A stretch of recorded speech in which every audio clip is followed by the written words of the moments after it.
छात्रों, आज हम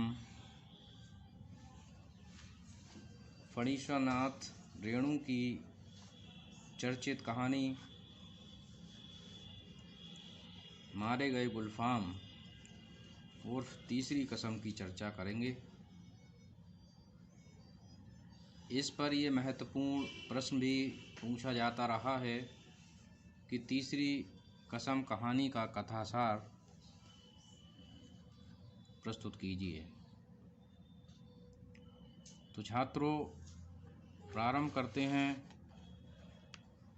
तीसरी कसम का कथासार।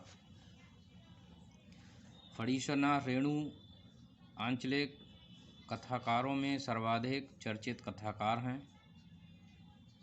आपको कहानी एवं उपन्यास दोनों ही विधाओं में महारत हासिल थी। आपने ठुमरी, अग्निखोर, आदिम रात्रि की महक, एक श्रावणी, दोपहरी की धूप आदि चर्चित कहानी संग्रह हिंदी साहित्य को प्रदान किए हैं। इन कहानी संग्रहों में हिंदी की श्रेष्ठ कहानियाँ संकलित हैं। मारे गए गुलफाम उर्फ तीसरी कसम कहानी आपकी श्रेष्ठ कहानियों में से एक है। यह एक आंचलिक कहानी है जिसका कथासार निम्न बिंदुओं से समझ सकते हैं। कुछ महत्वपूर्ण बिंदु हैं जिनके माध्यम से हम इसके कथासार को समझ सकते हैं।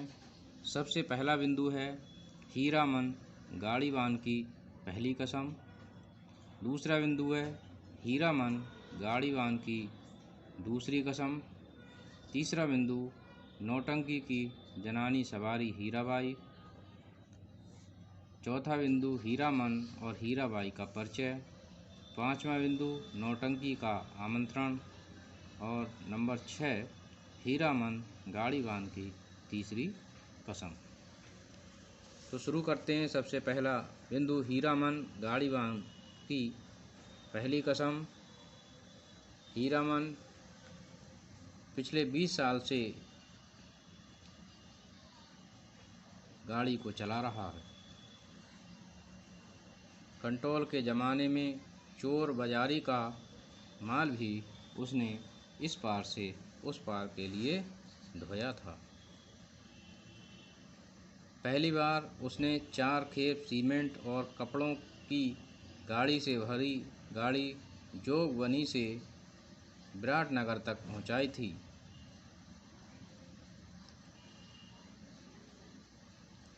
और उसका कलेजा पुख्ता हो गया था। फारबिसगंज का हर चोर व्यापारी उसे पक्का गाड़ीवान समझता था, किंतु 5वीं बार उसकी गाड़ी सीमा के इस पार भारत नेपाल सीमा तराई में पकड़ी गई। महाजन का मुनीम उसी गाड़ी में गांठों के बीच में बैठा हुआ था। दरोगा ने टॉर्च की रोशनी दिखाकर गाड़ी रुकवा ली। दरोगा ने मुनीम को गाड़ी में खोज निकाला।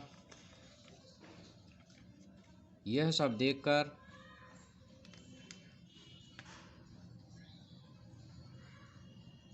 हीरामन एकदम सतर्क हो गया। यद्यपि गाड़ी के साथ में बैठा हुआ मुनीम 5,000 रुपये देने की बात भी कर रहा था, फिर भी हीरामन ने सोचा कहीं ऐसा ना हो कि गाड़ी न छूटे और सीधा जेल जाना पड़े। वह अपनी चतुराई से मौका मिलते ही अपने बैलों के गले की रस्सी खोल देता है।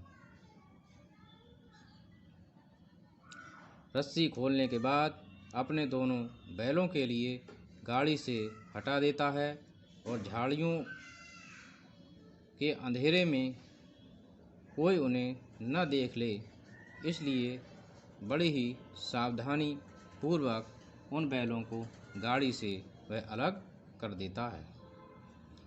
गाड़ी से अलग करते ही बैलों के लिए वह इशारा करता है और बैल जो है उस झाड़ियों को पार करते हुए जंगलों में भागते हुए और भागते भागते अपने घर तीनों प्राणी पहुंच जाते हैं। लेकिन उसे इससे एक सीख मिली हीरामन के लिए कि कभी भी चोरी का माल अपनी गाड़ी में नहीं लादेगा। पहली कसम वह कहता है कि अपनी गाड़ी में कभी भी चोरी का कोई माल नहीं लादेगा। उसके बाद नंबर 2, हीरामन गाड़ीवान की दूसरी कसम। अब वह हर व्यापारी से पूछ लेता कि कोई चोरी चकारी का माल तो नहीं है। अगर चोरी चकारी का माल होता वह तुरंत मना कर देता, भले ही उसको ज़्यादा रुपए मिलते। दूसरी कसम उसने गाड़ी पर बांस न लादने की खाई थी। बांस लादने के लिए कोई 50 रुपये भी दे तो हीरामन की गाड़ी न मिलेगी। गाड़ी से 4 हाथ आगे बांस का अगुआ निकला रहता और पीछे को 4 हाथ पिछुआ। इस कारण से एक बार हीरामन ने बांसों की लदनी की थी और बांसों की लदनी करने पर बांस गाड़ी के आगे और पीछे निकले हुए थे।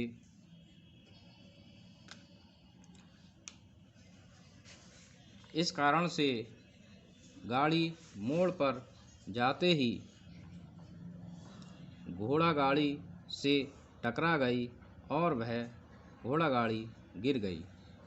इस पर घोड़ा गाड़ी वाले ने हीरामन की गलती मानते हुए उसकी पिटाई तक कर दी। जब हीरामन बार बार ये कह रहा था कि मैंने जानकर नहीं किया, उसके बाद भी वह इस बात पर विश्वास नहीं कर रहा था कि हीरामन की इसमें कोई गलती नहीं है।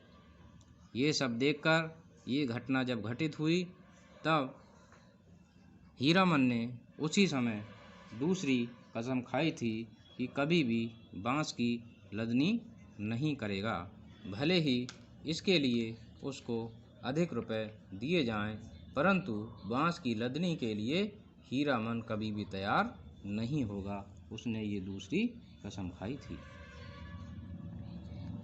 अब हम बात करते हैं तीसरे बिंदु की, नौटंकी की जनानी सवारी हीराबाई की।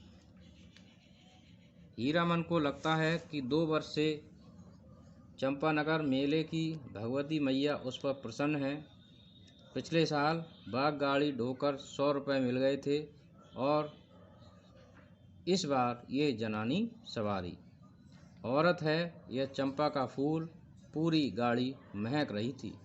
गाड़ी एक गड्ढे में आई तो दाहिने बैल को द्वाला से पीटते हुए कहा, साला क्या समझता है, बोरे की लदान है क्या? भीतर से आवाज़ आई, मारो मत।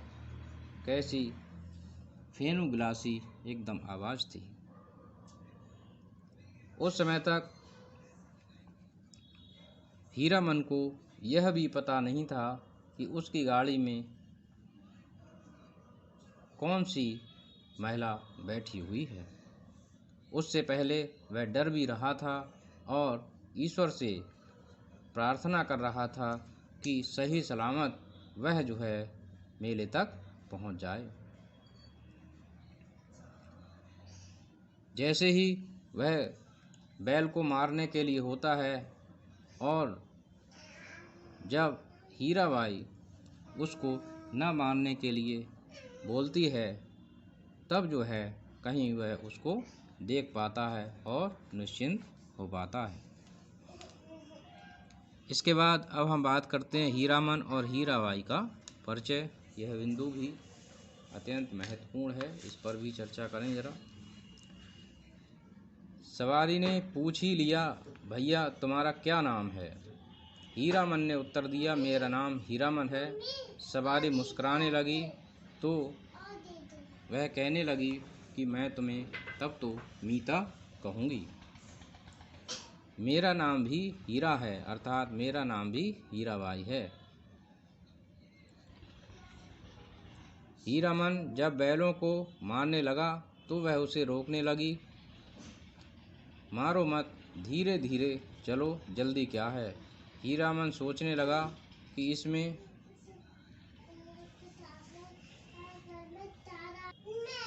क्यों ना इससे बात की जाए,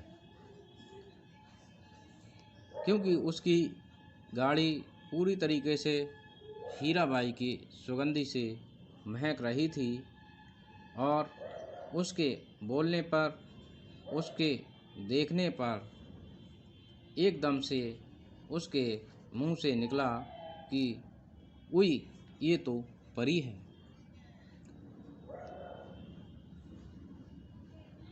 हीरामन के द्वारा ये संवाद हीराबाई के पूरे व्यक्तित्व और उसके सौंदर्य को प्रदर्शित करता है।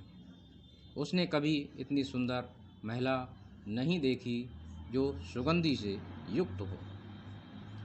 हीराबाई और हीरामन में इसी तरीके से बातचीत करते हुए, गीतों को सुनते सुनाते हुए परिचय हो जाता है और वे एक दूसरे को काफ़ी हद तक समझने लगते हैं और हीराबाई हीरामन को अपना गुरु मानने लगती है।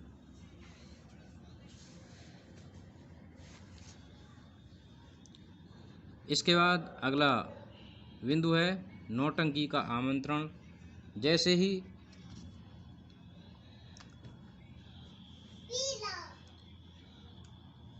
हीराबाई मेले में पहुंचती है, उसके बाद में हीराबाई भी धीरे धीरे हीरामन को पसंद करने लगती है। इसलिए वह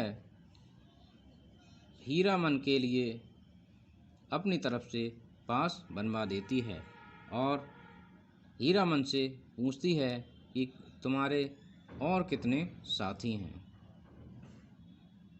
वह उनके साथियों के लिए भी नौटंकी देखने के लिए पास बनवा देती है, जिसके द्वारा वे नौटंकी आसानी से देख लेते हैं। हीरामन भी हीराबाई को पसंद करने लगता है और उस पर भरोसा भी करने लगता है। वह अपने रुपयों की थैली हीराबाई को रखने के लिए सौंप देता है। रुपयों की थैली सौंपना, ये इससे पता चलता है कि हीरामन उस पर भरोसा करता है। हीरामन भरोसा भी करता है और धीरे धीरे मन ही मन उसको प्रेम भी करने लगता है। नौटंकी में जब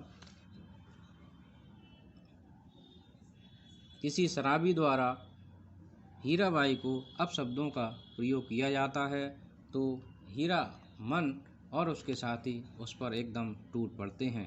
वह किसी प्रकार से उसके प्रति गलत शब्दों का प्रयोग सहन नहीं करता है, क्योंकि वह मन ही मन हीराबाई को प्रेम करने लगता है।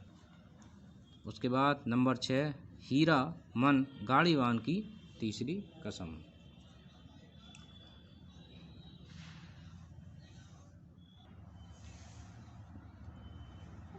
हीरामन हीराबाई से उसके काम को छोड़ने के लिए कहता भी है, परंतु हीराबाई मना कर देती है। वह कहती है कि अगर मैं ये काम छोड़ दूंगी तो फिर मैं अपना भरण पोषण कैसे करूंगी, और मुझे अपनी कला पर गर्व है और मैं इस कला को दिखाना चाहती हूँ या प्रदर्शन करना चाहती हूँ। धीरे धीरे हीरामन उसे पसंद करने लगता है, परंतु परिस्थितियाँ कुछ ऐसी बनती हैं कि हीराबाई के लिए मेला समाप्त होने पर वह स्थान छोड़ना पड़ता है। जाते समय हीराबाई हीरामन की पोटली स्टेशन पर दे जाती है और अगले मेले में उसकी कला को देखने का निमंत्रण भी देती है, परंतु हीरामन अंदर से टूट चुका होता है क्योंकि वह अंदर ही अंदर हीराबाई को प्रेम करता है।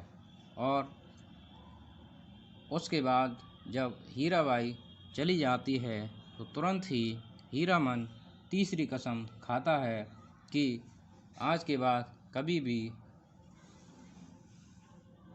नौटंकी वाली जनानी की कभी भी वह लदनी नहीं करेगा। तो इस प्रकार हीरामन की ये तीसरी कसम होती है, इसीलिए इस कहानी का नाम तीसरी कसम भी रखा गया है।